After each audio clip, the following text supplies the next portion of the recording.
Hi friends, ఈరోజు నేను పులిహోర గోంగూర పచ్చడి పెట్టాను. ఈ పచ్చడి అంతా కలిపేసినాక ఈ పళ్ళంలో ఇలా అన్నం వేసి పిసికి ఎలా ఉందో చెప్తాను తిని.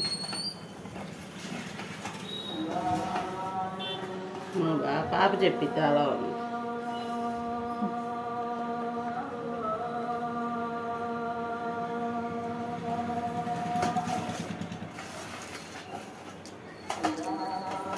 సూపర్గా ఉందంట ఫ్రెండ్స్.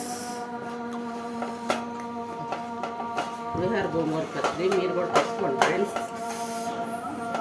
ఎలా పెట్టుకోవాలో కావాలంటే నాకు కామెంట్ చేయండి ఫ్రెండ్స్. నేను ఫుల్ వీడియో పెడతాను, చూడండి ఫ్రెండ్స్.